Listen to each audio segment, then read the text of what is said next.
While I buried my 9-year-old son alone, my family drank champagne across town. I stood there watching the dirt hit his small casket, completely broken.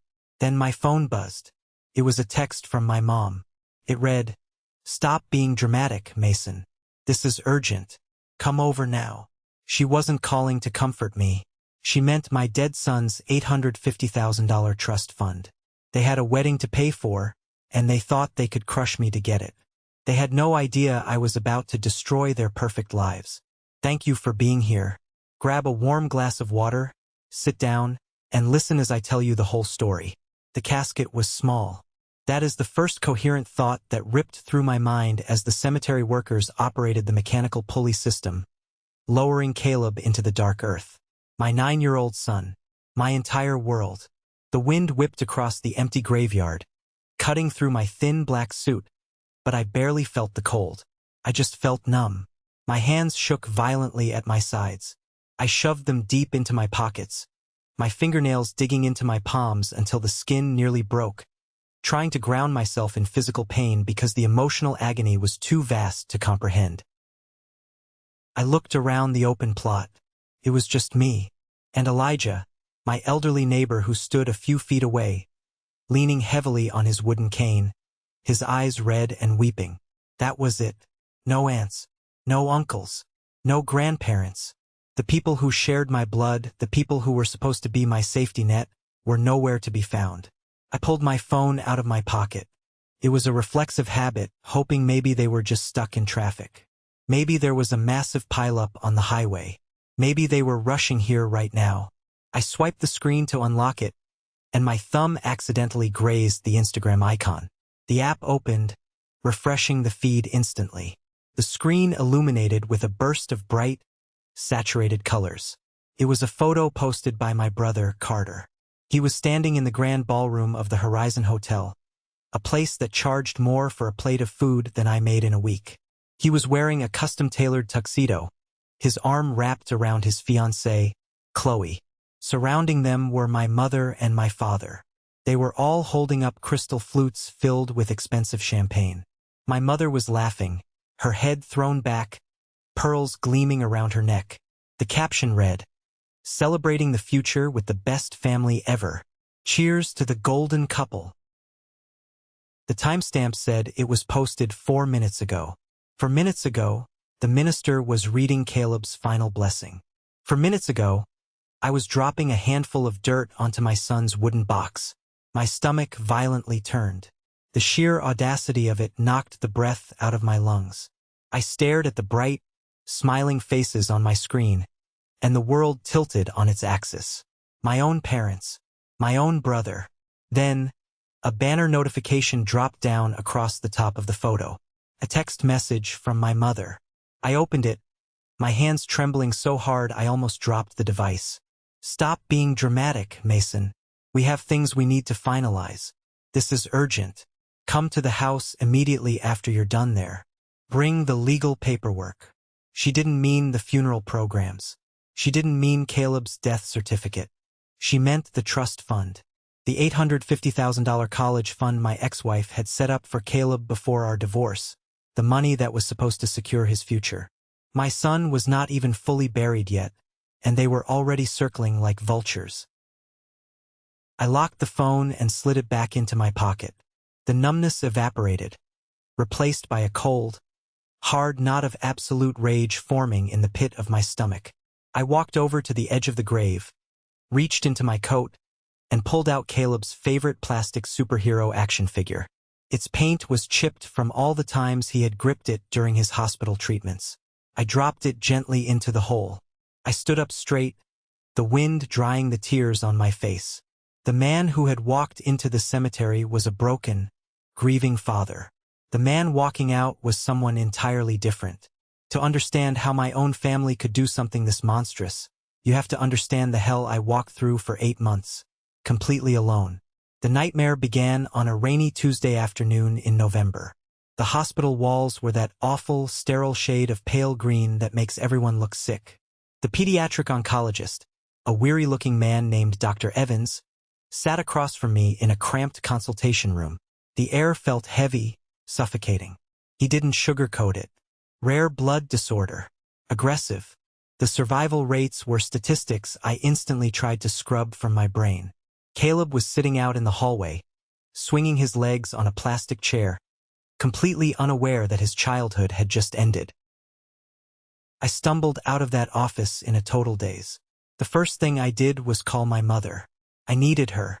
I was 32 years old, but in that moment, I was a terrified kid who just needed his mom to tell him it was going to be okay. The phone rang 4 times before she picked up. I could hear the clinking of silverware and light jazz music in the background. She was at her country club. "Mason, I'm right in the middle of a luncheon. Make it quick," she said, her tone clipped and impatient. My voice broke immediately. "Mom, it's Caleb. The doctors, they ran the tests. It's bad. He has a rare blood disease. They want to start aggressive chemotherapy tomorrow. I'm terrified." There was a pause on the line.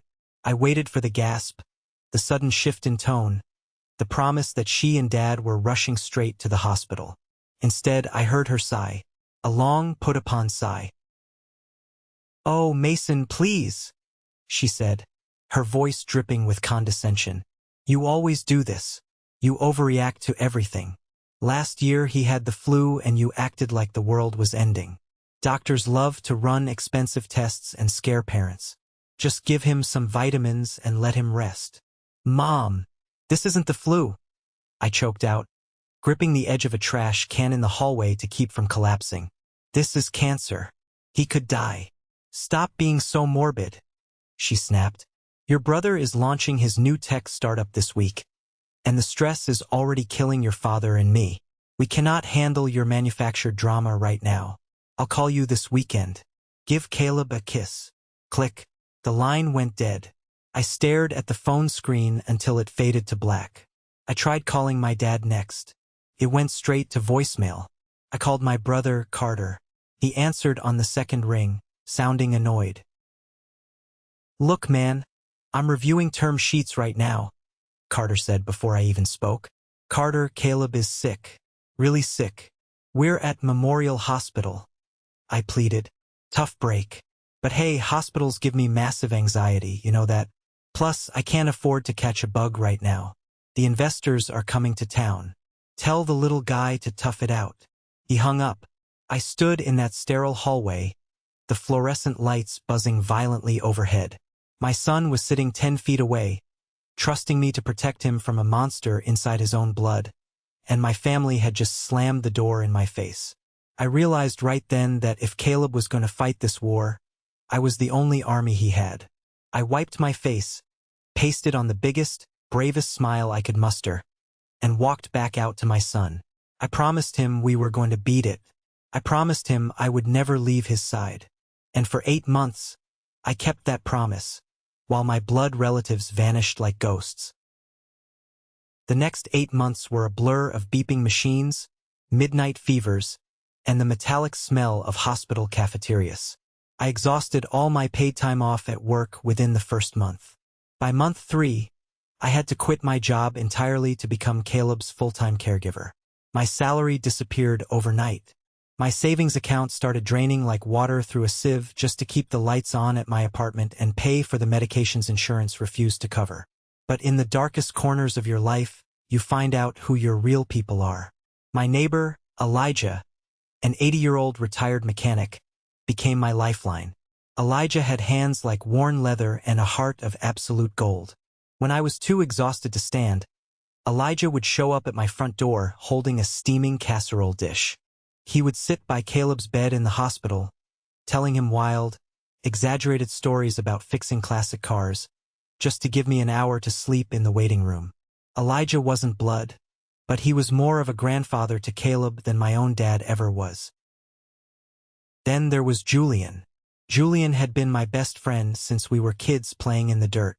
He was the guy who stood as my best man at my wedding, the guy who promised to be Uncle Julian forever. When Caleb first got sick, Julian came around a few times. He'd bring comic books and play video games with Caleb. But as the weeks turned into months, and Caleb lost his hair and his energy, Julian's visits became shorter. Then they stopped altogether. I call him desperate for 10 minutes of adult conversation just to talk to someone about baseball or the weather, anything other than white blood cell counts. "Hey man, I'm swamped at the firm," Julian would say, the revving engine of his silver Porsche audible through the phone. "This new promotion has me working insane hours. Let's grab a beer next month, all right? Keep your head up." Next month never came. Julian ghosted me. My best friend couldn't handle the inconvenience of my tragedy. The hardest part wasn't my own loneliness. The hardest part was Caleb. He was sharp and he noticed everything. One afternoon, while the 4-pump clicked rhythmically next to his bed, he looked up at me from his coloring book. His skin was pale, his eyes sunken, but they were so clear. "Dad?" he asked, his voice raspy. "Yeah, buddy. I'm right here," I said, holding his small, bruised hand. "Are Grandma and Grandpa mad at me? Did I do something wrong?"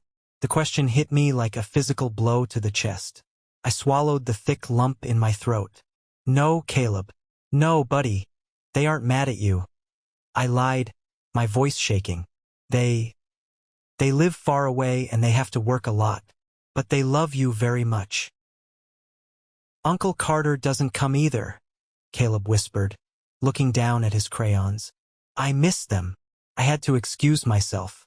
I walked into the private hospital bathroom, turned the sink faucet on full blast to drown out the noise, and cried until I was gasping for air. I hated my family in that moment. I hated them for making a dying boy feel like he was a burden. I hated them for their country club lunches and their startup meetings while my son was fighting for his next breath.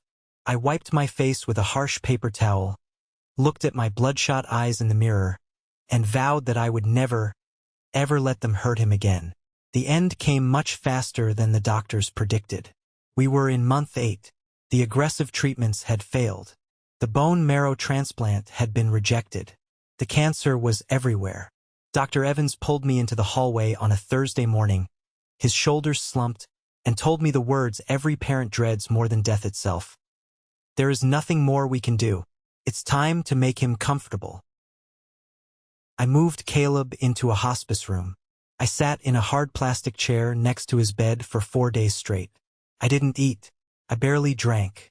I just held his hand, counting every shallow rise and fall of his chest. On Friday afternoon, I knew time was running out. I picked up my phone and called my parents' house. My father answered. "Dad?" I said, my voice completely hollowed out. "It's time. The doctor said he only has a day or 2 left. You need to come to the hospital. Please. You need to say goodbye." I heard my father cover the receiver with his hand, but I could still hear him talking to my mother. "It's Mason. He says the boy is dying." I heard my mother's voice, muffled but distinct.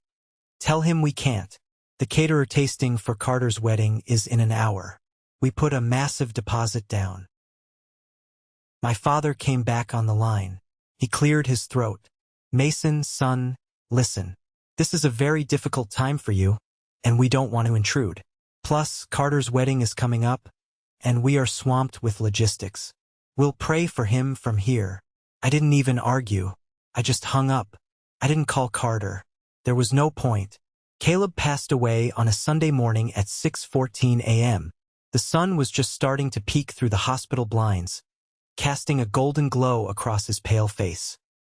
He took one final, shuddering breath, squeezed my fingers weakly, and then relaxed completely. The monitors flatlined, filling the quiet room with a long, continuous tone. I didn't scream. I didn't thrash around. I just laid my head on his chest and wept silently until there was absolutely nothing left inside of me. I was an empty shell of a human being.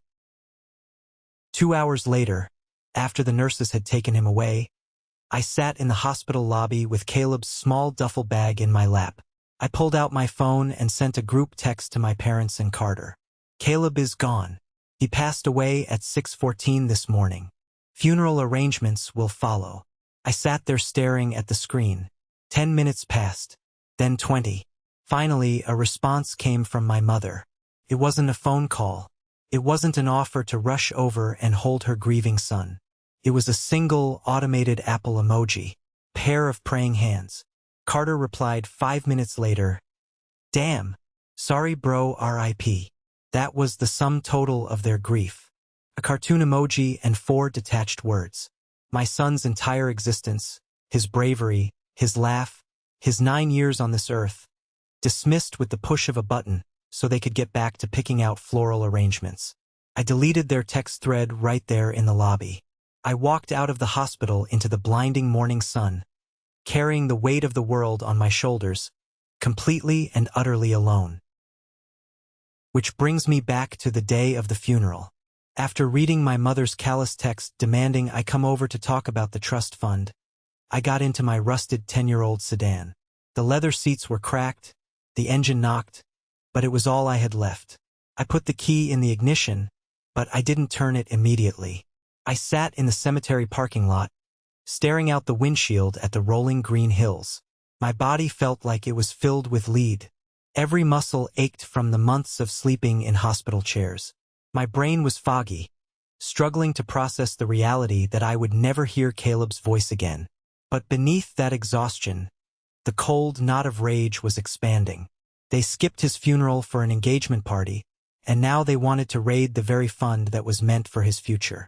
I started the car and pulled out onto the main road. The drive to my parents' house took 45 minutes. Every mile marker I passed fueled my anger. I thought about the $850,000. Sarah, my ex-wife, was a brilliant corporate architect. When we finalized our divorce, things were amicable. She got transferred to London for a massive career opportunity. Before she left, she set up that trust fund. It was an ironclad college and future security fund for Caleb. The money was strictly managed. I never touched a dime of it, even when I was dead broke paying for Caleb's treatments, because it wasn't my money. It was his, and Sarah had been very clear about its purpose. I turned onto Oakwood Drive, the wealthy, manicured suburban street where my parents lived in a massive colonial house. The lawns were perfectly green, the hedges sharply trimmed. It was a neighborhood built on appearances. I pulled into the wide, paved driveway. There was my father's Mercedes. There was Carter's brand new Range Rover. And parked right beside it, glistening in the afternoon sun, was a silver Porsche. I slammed on the brakes, throwing the car into park. I stared at the sports car. I knew that license plate. I knew those custom rims. It was Julian's car. My jaw clenched so tight my teeth ground together. Julian, my best friend. The guy who couldn't find an hour in 8 months to visit his dying godson was here, at my parents' house. Immediately after the funeral he also skipped. A new, sickening realization washed over me. This wasn't just a family meeting. This was an ambush. They had assembled a team. They were preparing for a war over my dead son's money, and they had recruited my best friend to their side. I took a deep breath, the air whistling through my teeth. They thought I was weak. They thought the grief had broken me down so much that I would just roll over and sign whatever papers they shoved in my face just to make the confrontation stop. They expected a shattered, compliant victim to walk through that front door. I unbuckled my seatbelt. I didn't bother checking my appearance in the rearview mirror. I knew I looked like hell. I opened the car door and stepped out onto their pristine driveway. I didn't knock. I grabbed the brass handle of the heavy oak door, pushed it open, and walked straight into the lion's den. The house smelled like expensive vanilla candles and fresh polish. I stepped into the grand living room, and the scene before me looked like a staged corporate board meeting. My father, Robert, sat in his leather recliner, a stack of thick legal documents resting on his lap. He wore a crisp button-down shirt, looking more like a CEO than a grieving grandfather. My mother, Elaine, stood by the marble fireplace, nervously twisting a diamond ring around her finger. Carter was sprawled on the expensive cream-colored sofa, scrolling through his phone with a bored expression. And sitting in the armchair in the corner was Julian. He was wearing a sharp navy suit, looking everywhere except at me. "Well," my father said, breaking the silence. He didn't offer his condolences. He didn't ask how the burial went. He just tapped the legal folder. "Have a seat, Mason. We have business to discuss." I didn't sit. I stood in the center of the Persian rug, my arms crossed over my chest. Business? I repeated, the word tasting like ash in my mouth. My son is in the ground for less than 2 hours, and you want to talk business. My mother sighed, her classic weapon of choice. Mason, please, don't start with the theatrics. We are all hurting. But life goes on, and we have practical matters to address. The trust fund Sarah set up. What about it? I asked, my voice dangerously quiet. Carter finally looked up from his phone. Look, bro. You're a mess. You've been out of work for almost a year. You're broke. You're emotional. You are in absolutely no condition to manage nearly $1 million. It's irresponsible. My father stood up and walked over to the glass coffee table, dropping the heavy folder onto it. He slid a silver pen next to the papers. This is a transfer of trusteeship, he said smoothly. You are currently the residual beneficiary and trustee now that Caleb is gone. We need you to sign your rights over to Carter. He has the financial background to manage these assets properly within the family portfolio. I stared at the documents. The sheer sociopathic nature of the request was staggering. You want me to hand over Caleb's money to Carter? I asked, looking directly into my father's eyes. The same Carter who couldn't be bothered to visit the hospital because it gave him anxiety? The same Carter who was drinking champagne while I was burying my child. Carter stood up, his face flushing red. Don't you dare put this on me. My company is going through a critical phase. My wedding is in 2 months. I have real responsibilities, Mason. You've done nothing but sit in a hospital room for a year. You're unstable. Unstable? I laughed, a harsh, bitter sound that echoed in the high-ceilinged room. I watched my son die while you picked out appetizers. And now you want his money to fund your pathetic, fake lifestyle. Watch your mouth, my father barked, his face darkening. This family is in a cash flow crisis. Carter's startup is heavily leveraged. Your mother and I have extended our credit to help him. We need liquidity, Mason. That trust fund is sitting there doing nothing. It's family money, and the family needs it. They weren't even hiding it anymore. They didn't care about Caleb. They didn't care about me. They were drowning in debt to keep up their wealthy facade. And my dead son's money was their life raft. It's not family money, I said, pointing a shaking finger at the table. It's Caleb's money, and I would rather burn every single dollar in a bonfire than give a dime of it to you parasites. The room went dead silent. My mother gasped, clutching her pearls in mock horror. My father's jaw set into a hard, unforgiving line. Carter took a step toward me, his fists clenched, but my father held up a hand to stop him. Mason! A new voice spoke up, soft, calculating. I turned my head. Julian finally stood up from the armchair. He smoothed his expensive suit jacket and took a tentative step toward me. The guy I had shared a dorm room with. The guy who gave the toast at my wedding. Mason, listen to me, Julian said, putting on his best concerned friend face. They're right. You're not thinking clearly. You're drowning in grief. I've seen you over the past few months. You're erratic. You're isolating yourself. You are losing your mind, man. I stared at him, the betrayal cutting deeper than I thought possible. You're taking their side? After everything? Julian ran a hand through his hair, looking uncomfortable but resolute. I'm looking out for you. If you fight this, it's going to get ugly. Your parents are prepared to go to court. They will petition for emergency guardianship. They will claim you are mentally unfit to handle your own affairs, let alone a massive trust fund. They have my support on this. I've seen your decline firsthand. My blood turned to ice. It wasn't just an ambush to pressure me. It was a coordinated legal threat.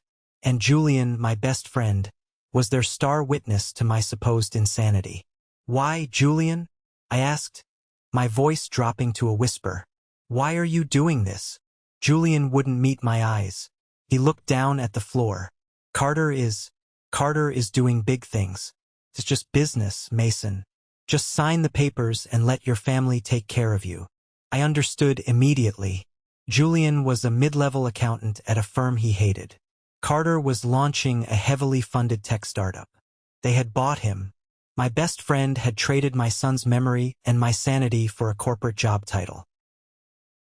"You're a coward," I said to Julian. The words were flat, devoid of anger, entirely factual. Julian flinched as if I had struck him. I turned back to my father. He was watching me with a smug, victorious expression. He thought he had me cornered. He thought the threat of a public mental competency hearing would break my spirit. "If you don't sign this today," my father warned, his tone icy, "we will file the paperwork tomorrow morning. We will drag your name through the mud. We will prove to a judge that you are a danger to yourself and your finances. We will take custody of that trust, and we will take control of your life. Do not test me, Mason." My mother stepped forward, putting a hand on my arm. Her touch felt like poison. "Just do it, sweetheart.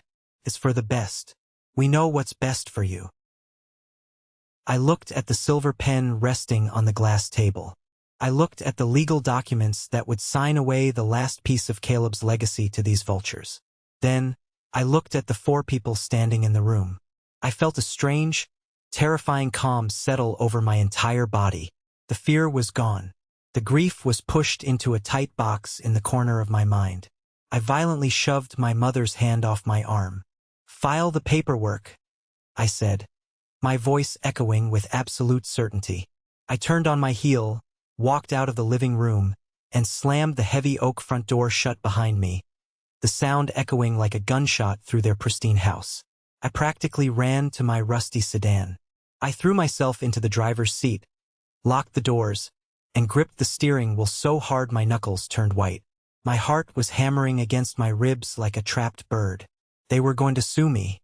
My own parents were going to drag me to court, declare me insane, and strip me of my rights. I pulled my phone from my pocket. My hands were shaking, but my mind was laser-focused. I didn't need a friend right now. I needed a weapon. I scrolled through my contacts until I found the name, David Sterling. David was the high-powered trust lawyer Sarah had hired years ago to set up Caleb's fund. I had only met him twice, but I remembered his sharp eyes and his no-nonsense attitude. He wasn't cheap, but Sarah had insisted on the best. I hit the call button. It was late on a Friday afternoon. I prayed he was still in his office. "Sterling Law," David speaking. A deep, authoritative voice answered. "David, this is Mason. Mason Williams, Sarah's ex-husband. Caleb's dad." My voice cracked on my son's name, but I forced myself to swallow the emotion. "I need your help. Immediately." "Mason," David said, his tone softening instantly. "I received the notification about Caleb. I am so incredibly sorry for your loss. I was planning to reach out next week regarding the trust execution." "We don't have until next week," I said, the words spilling out of me in a frantic rush. "I just left my parents' house. They cornered me. My brother, my parents, and my former best friend. They demanded I sign over trusteeship to my brother to save his failing company. When I refused, they threatened to file for emergency guardianship tomorrow.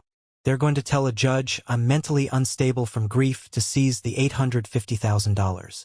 There was a long silence on the other end of the line. I heard the sound of typing on a keyboard. "Mason, where are you right now?" David asked, his voice entirely professional now. The sympathy was gone, replaced by tactical precision. "Sitting in my car outside their house. Drive away from there. Go home. Do not answer any calls or texts from them. Do not speak to them without me present." David paused. "Mason, I need you to breathe. They are trying to use scare tactics because they think you are vulnerable. But they are making a massive miscalculation." "What do you mean?" I asked, a spark of hope igniting in my chest. "Sarah was a very smart woman," David said quietly. "When we drafted this trust during your divorce, she was very explicit. She knew your family's history with money. She knew your brother was reckless. She instructed me to build a fortress around that money." My breath hitched. "What did she do?"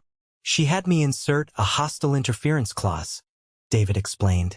It explicitly names your parents, Robert and Elaine, and your brother, Carter. The clause states that if they attempt to challenge the trust, alter the trusteeship, or claim you are unfit without verified, independent medical consensus chosen by this law firm, they forfeit any and all future claims to the estate, and we are authorized to aggressively countersue for legal fees and damages. I closed my eyes, a tear slipping down my cheek. Even from thousands of miles away, even years after our divorce, Sarah was still protecting our boy. She had seen the monsters in my family long before I was willing to admit they existed. But David, I said, my voice trembling, they have my best friend. Julian is going to testify that I'm crazy. Let them try, David said coldly. Be at my office tomorrow morning at 9 a.m. Bring everything you have. Medical records, texts, emails. We are going to war. I didn't sleep a single minute that night. I sat at my kitchen table, surrounded by 18 months' worth of Caleb's medical files, hospital bills, and journals I had kept tracking his medications. By the time the sun came up, I had 2 massive binders organized chronologically. This was my proof of sanity. This was proof that I had managed complex medical logistics flawlessly while my family was out playing golf. At exactly 9 a.m., I walked into the sleek, glass-paneled offices of Sterling Law. David Sterling was waiting for me in the conference room. He was a tall man in his 50s with silver hair and a sharp, calculating gaze. He poured me a cup of black coffee and sat across from me. "Let's get right to it," David said, opening a thick manila folder on the table. "I reviewed the trust documents late last night. Your position is legally ironclad regarding the money. The issue is their threat of guardianship. If a judge grants an emergency temporary guardianship based on false testimony from your friend Julian, they could freeze the assets and create a massive legal headache. We need to strike first, and we need to destroy their credibility." I slid my binders across the table. I brought everything. Every hospital visit, every prescription, every doctor's note. I never missed a single appointment. David nodded approvingly, leafing through the pages. "Excellent. But I have something to show you that will make your blood run cold." He pulled a single sheet of paper from his folder and pushed it toward me. It was a printed log of phone calls. "My receptionist keeps meticulous records of every incoming call to this firm," David said, his voice grim. "Look at the dates." I scanned the paper. There were 4 calls highlighted in yellow. The numbers belonged to my father's cell phone and Carter's office line. The dates were from 3 months ago. 3 months ago, Caleb was still alive. We were in the middle of trying the experimental bone marrow treatment. I was praying for a miracle. "They called my office," David explained softly. "They pretended to be calling on your behalf. They asked my paralegal detailed questions about what would happen to the $850,000 trust if Caleb didn't survive the treatment, and what the legal process was to remove a grieving parent as a trustee. My staff refused to give them information and flagged the account. I stared at the paper, nausea rolling through my stomach. It was one thing to be greedy after Caleb died. It was an entirely different level of evil to be calculating the payout while my son was still breathing. They had been planning this ambush for months. They were waiting for my son to die. I looked up at David, the last shred of familial loyalty burning away into ashes. "I want to destroy them. I want to expose them for exactly what they are." David leaned back in his leather chair, a predatory smile forming on his lips. "That is exactly what we are going to do. But we need more evidence of their malicious intent. We need them to say it out loud on the record." "How?" I asked. "They won't talk to me without their lawyer now." "They are arrogant," David said, tapping his pen on the table. "They think you are weak. They think they have you backed into a corner. We are going to use their arrogance against them. I want you to invite them to a meeting today. Tell them you are reconsidering. But we aren't going to do it at their house." David leaned forward, his eyes locked on mine. "We are going to do it in public, and you are going to wear a wire." We chose a busy Starbucks in the center of town. It was a Saturday afternoon, and the place was packed with college students, families, and people reading books. It was the perfect stage. People with secrets hate crowds. I sat at a corner table, a lukewarm black coffee in front of me. Beneath my jacket, a tiny digital audio recorder was taped to my chest, actively recording.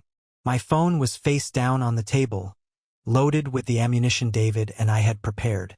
Elijah, my loyal neighbor, was sitting 3 tables away, reading a newspaper, acting as my silent witness. At 2 p.m. precisely, they walked in. Carter, my mother, and my father. Julian wasn't with them. They likely thought they didn't need the muscle if I was ready to surrender. They looked incredibly out of place in their designer clothes amidst the casual weekend crowd. Carter looked smug. My father looked impatient. They pulled up chairs and sat around my small table, crowding me.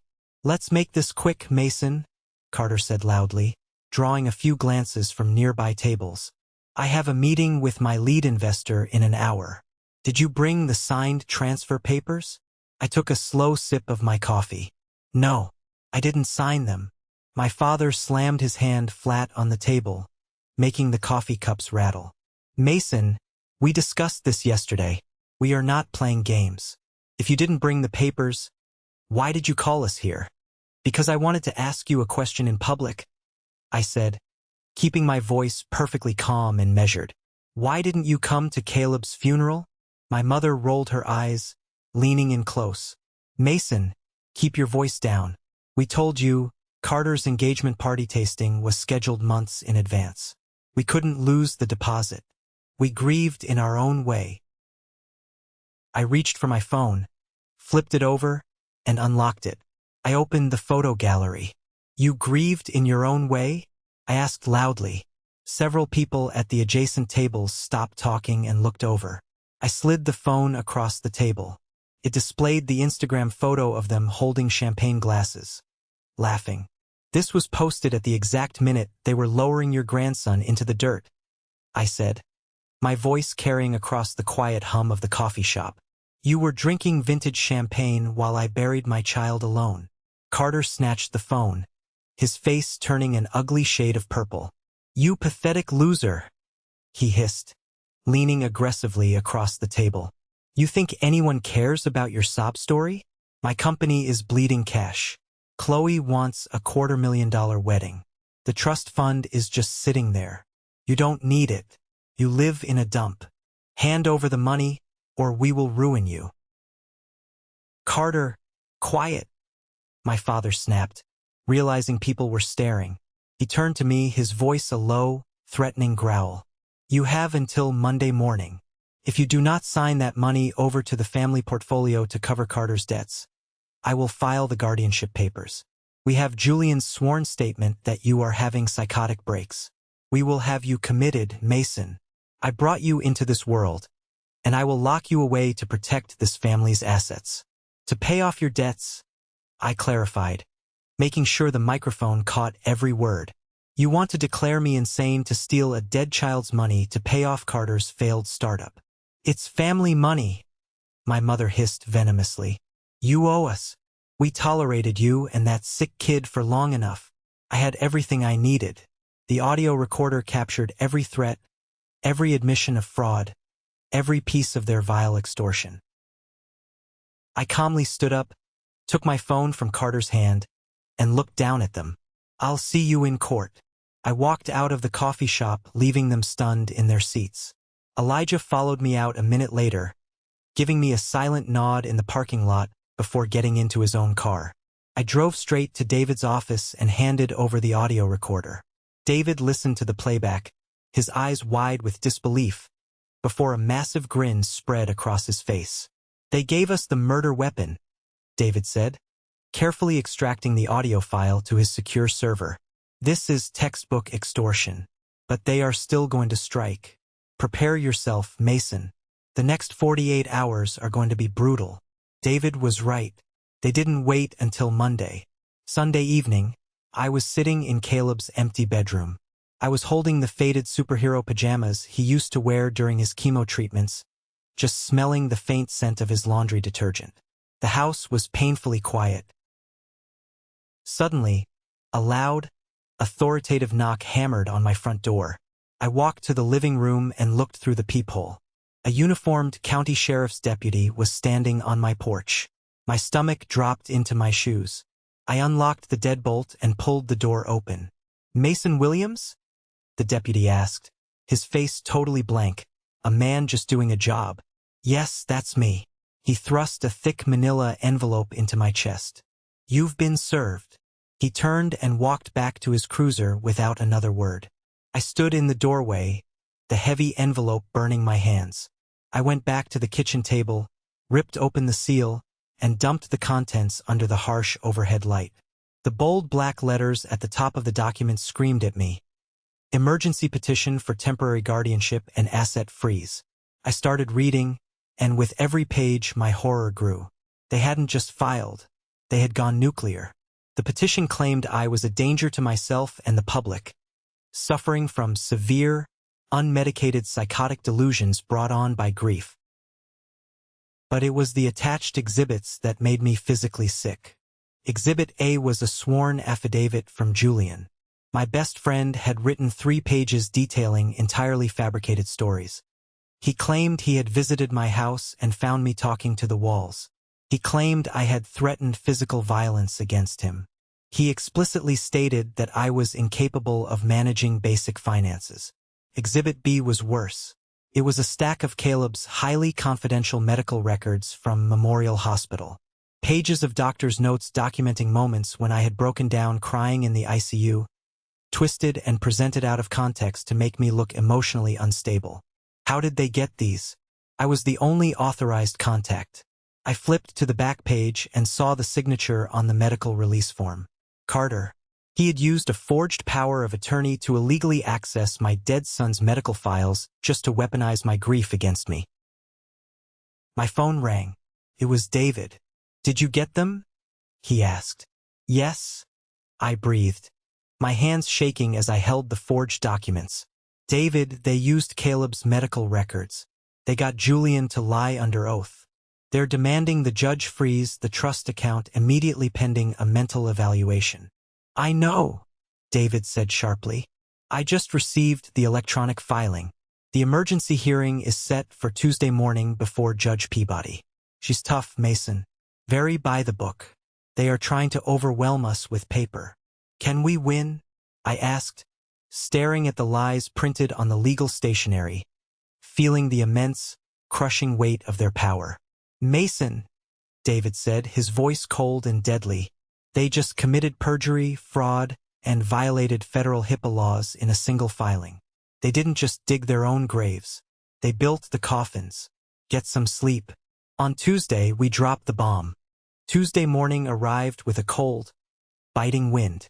I walked up the wide concrete steps of the county courthouse, my chest tight, my breath visible in the chilly air. David walked right beside me, holding a thick leather briefcase. He looked perfectly calm, like a predator stepping into his natural territory. I, on the other hand, felt like I was walking to my own execution. We entered courtroom 4B. The heavy oak doors clicked shut behind us, sealing us inside. The room smelled of old wood and floor wax.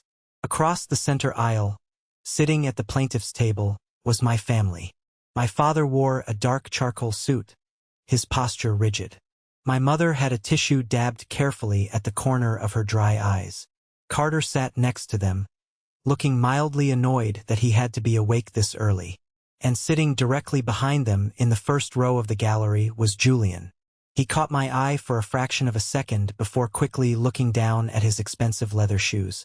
My blood boiled. "All rise," the bailiff bellowed.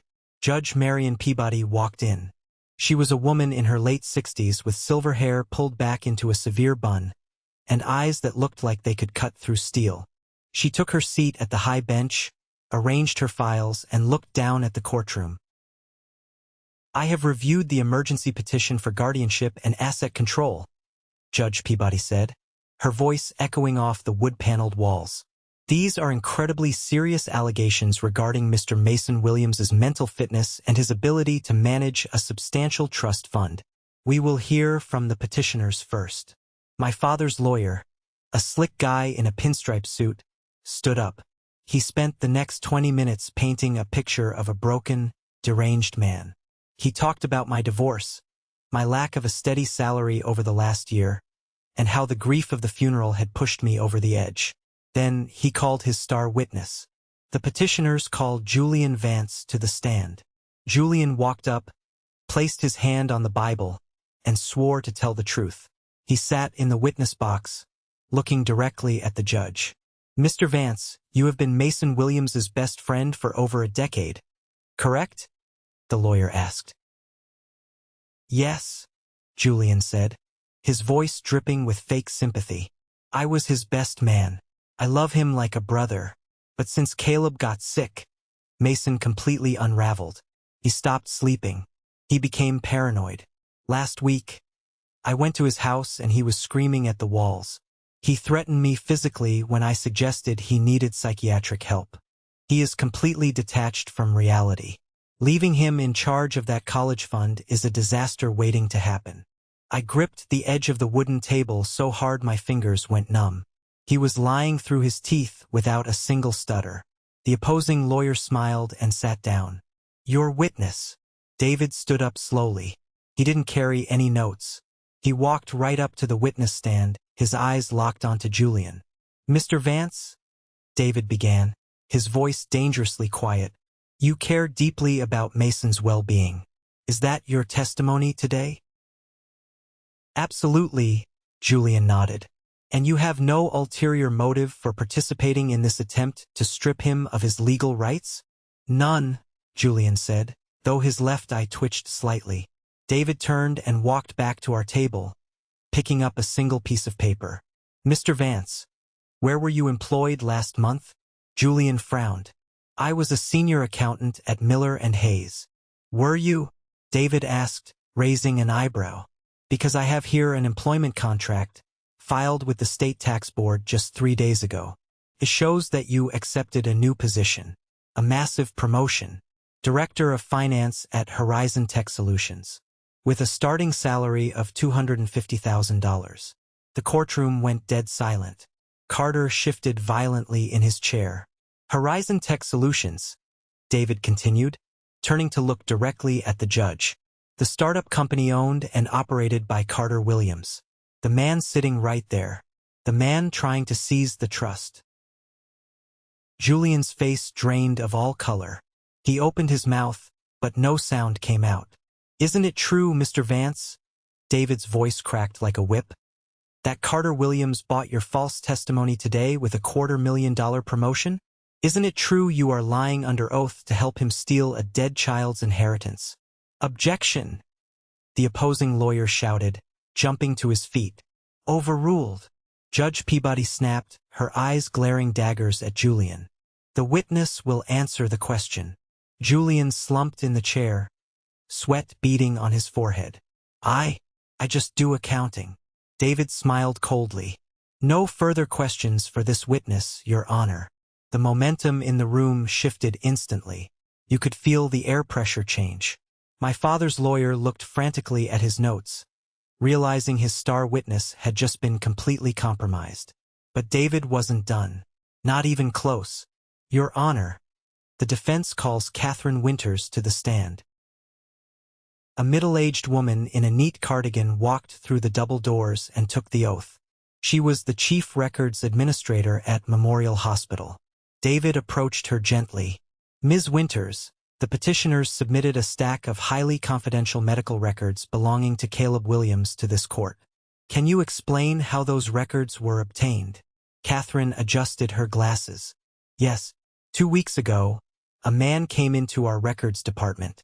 He presented a power of attorney form, claiming Mason Williams was incapacitated. He requested the complete medical file for the deceased minor. And did you review this power of attorney form? David asked. Our legal department did after the fact, Catherine stated, her voice firm. We discovered the notary stamp was completely forged. The document was fraudulent. The man who submitted it committed identity theft to bypass HIPAA regulations.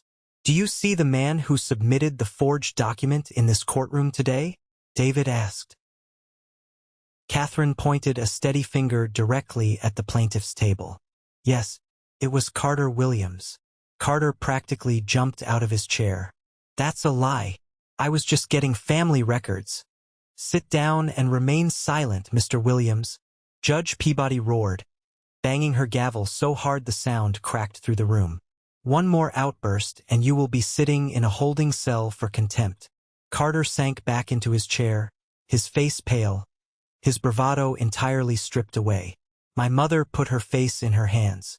My father stared straight ahead, a muscle ticking violently in his jaw. David then called Elijah to the stand. The 80-year-old man walked up slowly with his cane. He didn't wear a fancy suit, just a clean flannel shirt. But when he spoke, the entire courtroom listened. I've lived next to Mason for 5 years, Elijah testified, his voice trembling slightly with emotion. I saw that boy every single day. I saw Mason carry his son to the car when he was too weak from chemo to walk. I saw him stay awake for 3 days straight when the fever spiked. He didn't go crazy. He didn't lose his mind. He was the strongest, most dedicated father I have ever seen in my long life. The people over there. Elijah pointed his cane at my family. They never showed up. Not once. They let that boy die without a single visit. And now they want his money.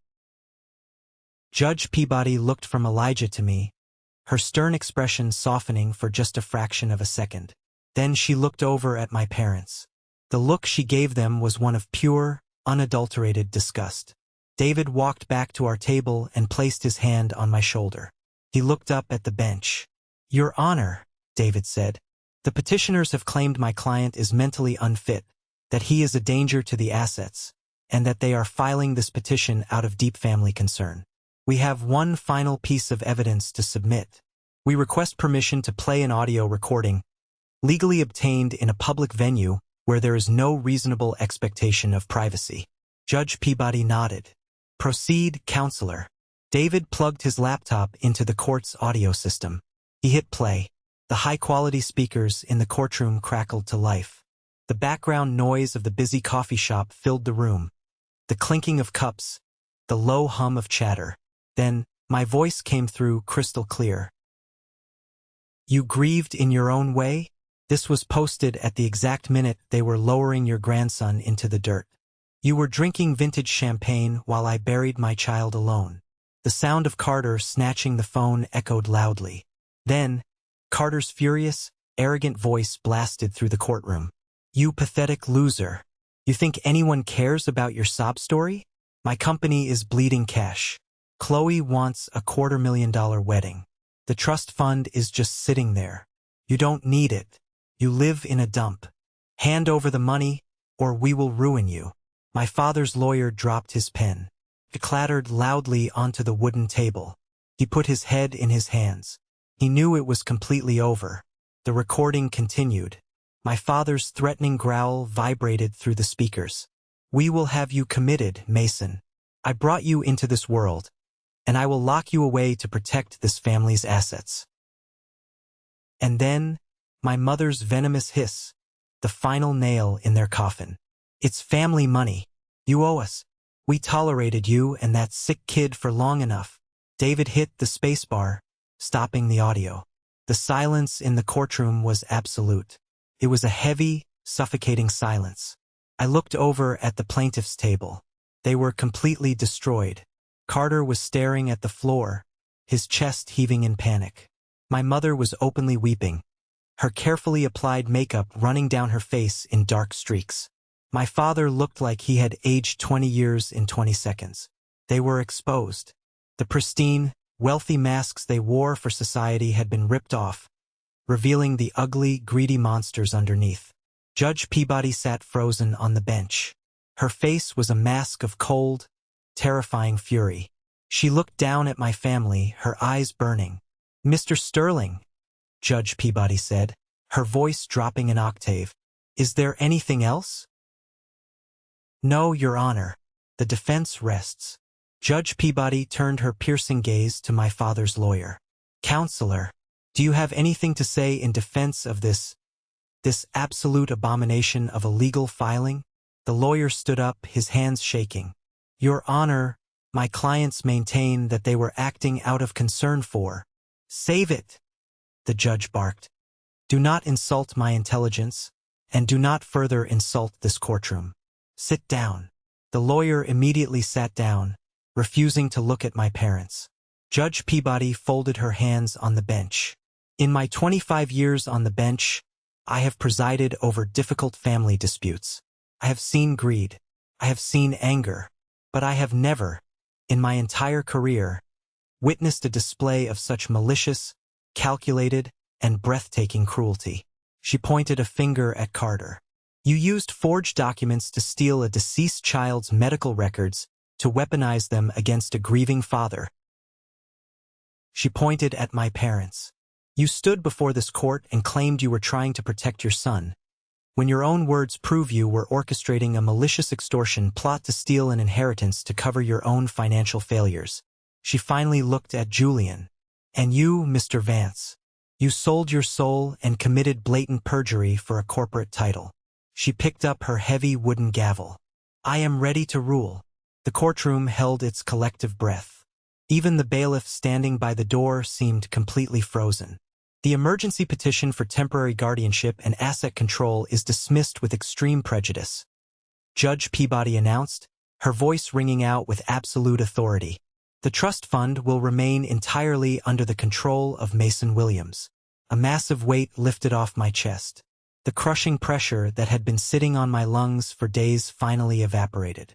I let out a long, shaky breath, closing my eyes in pure relief. But the judge was not finished. Furthermore, she continued, her eyes locked on the plaintiff's table, this court does not take lightly the abuse of the judicial system for the purpose of financial extortion. I am formally referring Julian Vance, Carter Williams, Robert Williams, and Elaine Williams to the District Attorney's Office for immediate criminal investigation regarding conspiracy, fraud, and multiple counts of perjury. My mother let out a loud, wailing sob. My father grabbed her arm, his face completely devoid of color. Carter looked like he was going to be physically sick right there at the table. Additionally, Judge Peabody said, turning her attention to me, Mr. Williams, based on the threats heard in that audio recording, I am granting a permanent, full stay-away restraining order. These individuals are barred from coming within 500 feet of you, your residence, or your place of employment. If they attempt to contact you by phone, email, or third party, they will be arrested immediately. She picked up her pen, signed the heavy stack of documents in front of her with aggressive, sharp strokes, and handed them down to the court clerk. She looked at me one last time. Her stern face softened, and for a moment, she wasn't just a judge. She was a human being witnessing another human's survival. Mr. Williams, she said quietly, no parent should ever have to endure the loss of a child. And no one should ever have to endure the betrayal you have faced from the people who were supposed to protect you. You fought for your son's memory today with incredible dignity. I am deeply sorry for your loss. Court is adjourned. She slammed the gavel down. Bang. It was the loudest, most beautiful sound I had ever heard. It was the sound of justice. It was the sound of my freedom. As the judge exited the room, the tension finally snapped. The bailiffs immediately moved in, stepping between our table and the plaintiff's table to enforce the new restraining order.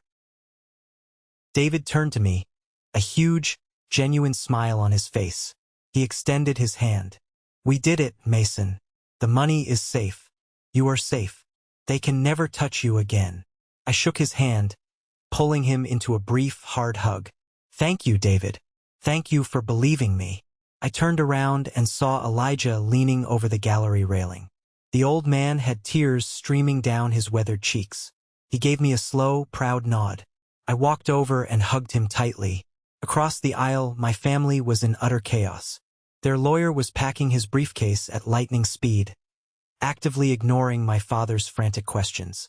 What do we do now? Carter was panicking, pulling at his expensive tie. The investors are going to pull out if I get indicted. My life is over. I stood there for a moment, watching the empire of lies they had built crumble into dust. I felt no pity. I felt no sorrow. I just felt clean. David and I walked out of the courtroom and down the wide marble hallway. The heavy doors swung open behind us, and my family spilled out, flanked by the bailiffs making sure they kept their distance. They saw me standing near the elevators. Despite the court order, despite the massive humiliation they had just suffered, their arrogance still drove them. "Mason!" my mother cried out, taking a step toward me before a bailiff put a stern hand on her chest, stopping her. "Mason, please, you can't let them do this to us. We are your family. Carter will go to jail." I turned to face them. I didn't yell. I didn't curse. I looked at the three of them with absolute, chilling indifference. "You aren't my family," I said, my voice echoing in the hallway. "My family is buried in the ground. You are just strangers who share my DNA. Do not ever speak to me again." I pressed the elevator button. The doors slid open. David and I stepped inside. The last thing I saw before the metal doors closed was Carter sliding down the marble wall, putting his head between his knees, his perfect life completely destroyed by his own greed. When we walked out the front doors of the courthouse, the crisp air hit my face. The sun was breaking through the morning clouds. For the first time in over a year, I looked up at the sky and felt a genuine spark of hope. This is the moment that changes everything, the moment I finally took back control of my life. Thank you so much for your patience and for staying with me until now. You've been amazing. Please give this video a like and comment one below to let me know you've made it this far. Not only does this help more people find this story, but it also lets me know that my experiences truly mean something to someone. Your support is my greatest motivation to keep sharing the rest of this journey. The next few weeks were a whirlwind of legal finalizing. The trust was entirely secured under my name. With David's guidance, I didn't spend the money on myself. I didn't buy a fancy car or a big house. Caleb never cared about money. He cared about superheroes saving people. So I set up a foundation, the Caleb Williams Memorial Trust. We partnered with Memorial Hospital to create a massive financial aid program for single parents dealing with pediatric cancer. We paid for the experimental drugs insurance wouldn't cover. We paid rent for parents who had to quit their jobs to sit by hospital beds. We made sure no parent ever had to feel as alone and desperate as I did. I finally had a purpose. I poured every ounce of my energy into building that foundation. I was working 60 hours a week, coordinating with hospital boards, meeting with desperate parents, and writing checks that literally saved lives.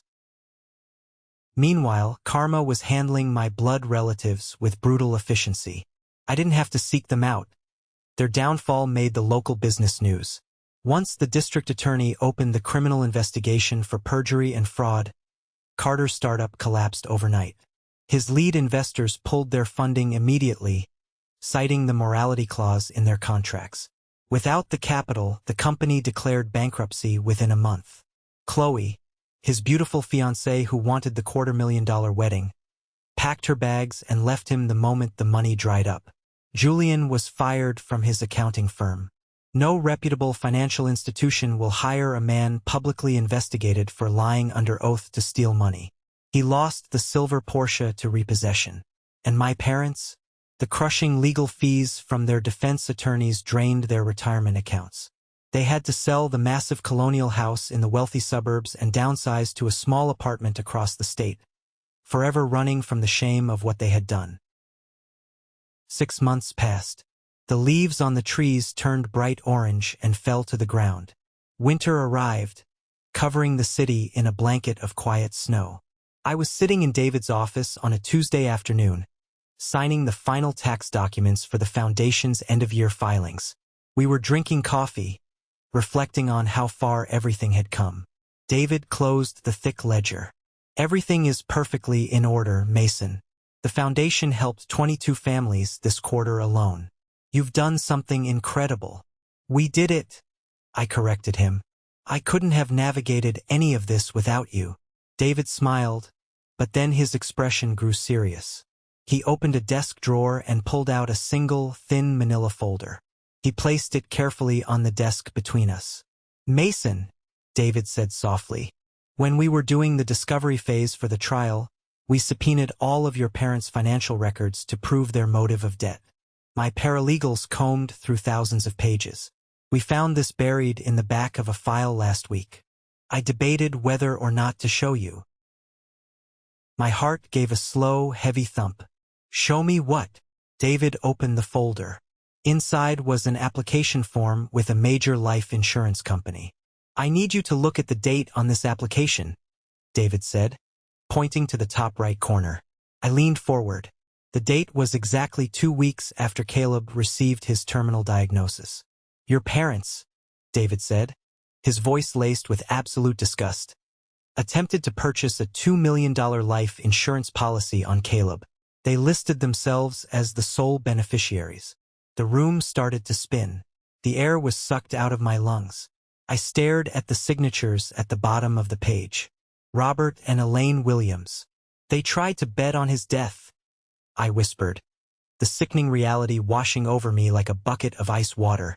While I was sitting next to his bed holding his hand, praying for a miracle, they were secretly filling out paperwork to become millionaires when he died.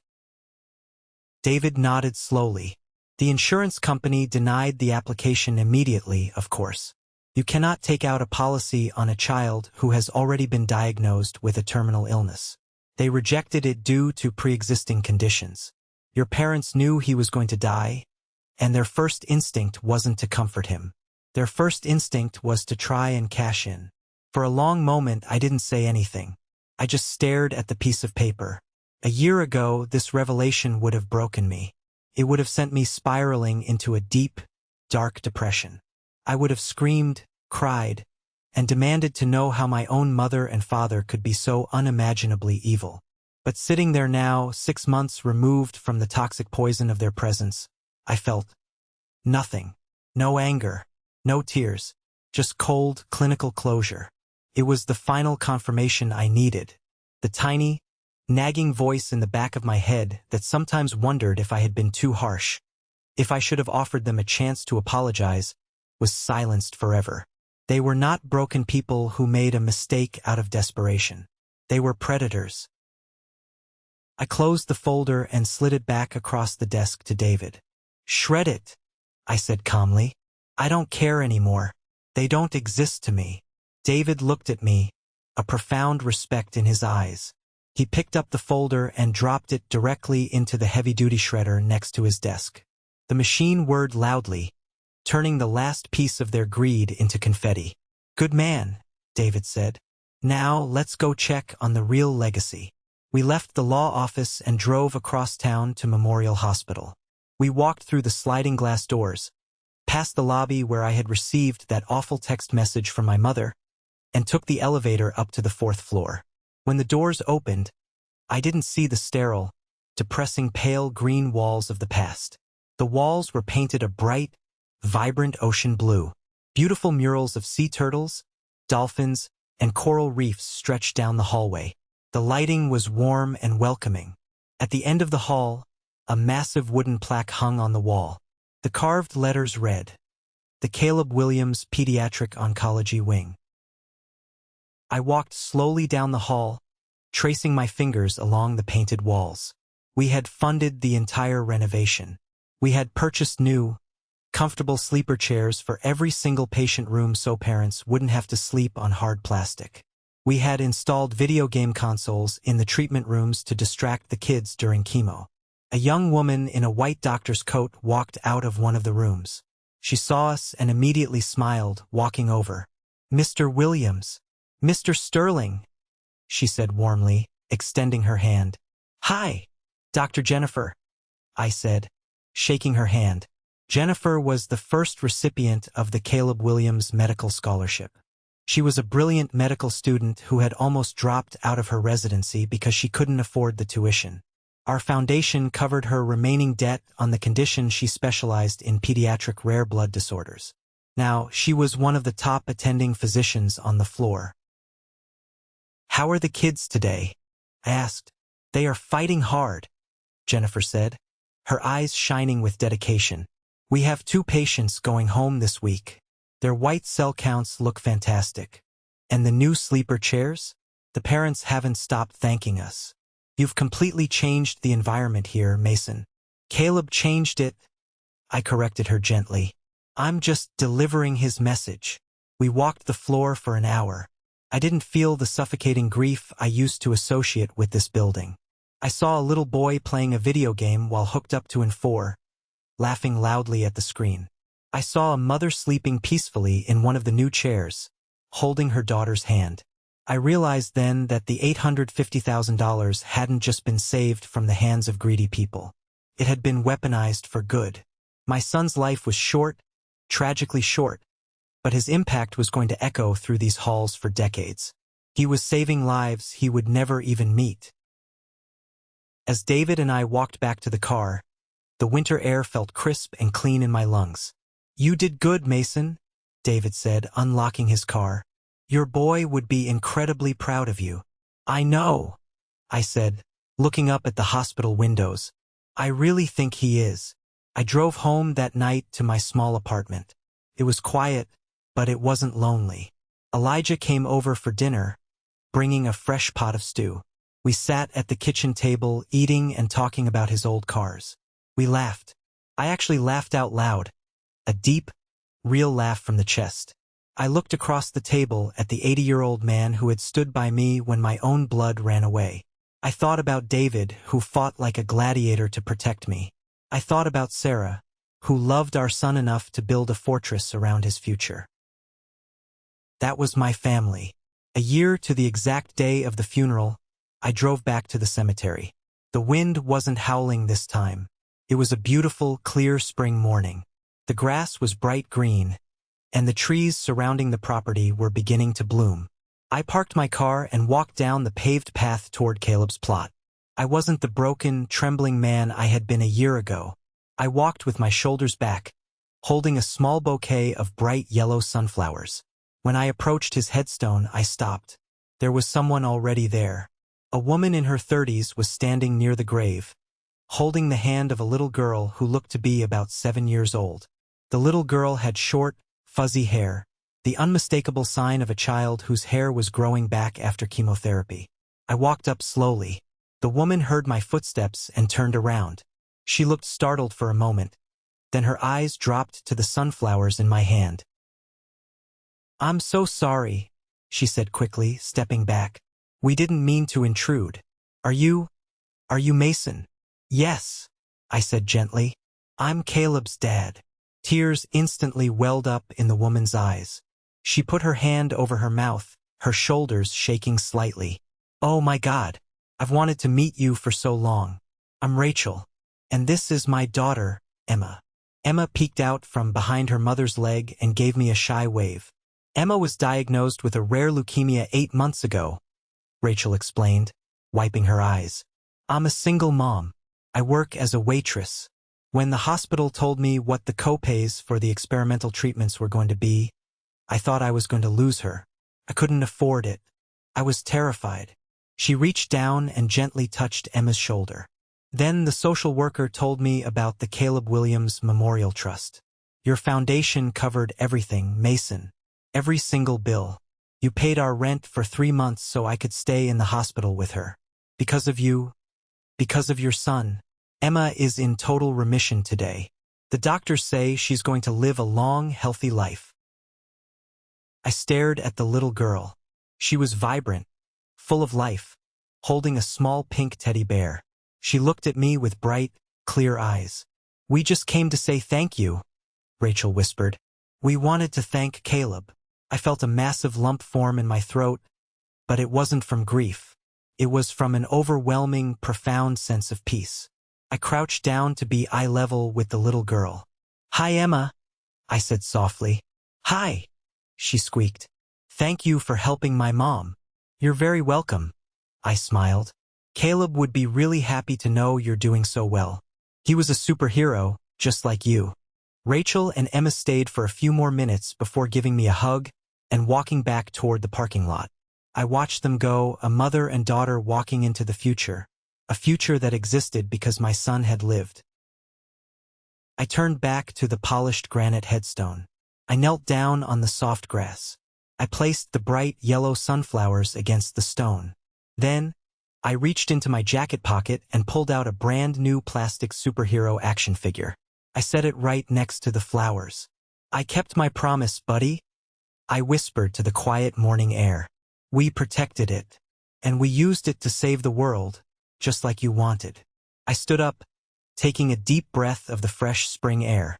I looked around the cemetery, realizing that the agonizing pain of the past year had finally burned away, leaving behind a foundation of solid rock. Sometimes the universe breaks you down to your absolute lowest point. It strips away everything you thought was real. It exposes the lies, the greed, and the people who never truly loved you. It hurts more than words can describe. But if you survive the fire, if you stand your ground and fight for what is right, you realize something beautiful. Blood doesn't make a family. Loyalty, love, and sacrifice make a family. I lost the people who shared my last name, but I gained a community. I gained a purpose. And I made sure that my son's legacy would outlive the greed of the people who abandoned him. I walked back to my car, the sun warming my face. For the first time in a very long time, I was excited for tomorrow. Thank you for sticking around and listening to my story. It wasn't an easy one to tell, but it's one I felt I had to share. Going through the darkest period of my life taught me that you can't choose the family you are born into, but you absolutely have the power to choose who you allow into your life moving forward. I hope this resonated with you in some way. I hope it reminds you to hold the people who actually show up for you a little bit tighter and gives you the courage to walk away from the toxic people who only take. Have you ever found yourself in a similar situation? Have you ever had to cut ties with a family member to protect your own peace or the peace of your children? I really want to hear from you. Please share your experiences down in the comments section. We are building a community here, and your stories matter. Now, before you go, I have a special request for the real ones out there. If you are hearing my voice right now, it means you watched this entire video from start to finish. You didn't skip the hard parts. You stood with me until the end. I call you guys the 1% Club. If you are part of this club, I want you to go down to the comments right now and type the letter W. Just a single W for winner. That is our secret code. When I see that W, I know I am looking at someone who understands resilience. Someone who knows that no matter how hard life knocks you down, you can always stand back up and win. If my story touched your heart, please hit that like button. It helps this video reach more people who might need to hear it today. And don't forget to hit follow so we can stay connected for the next chapter. Take care of yourselves, protect the people you love, and I will see you in the next one.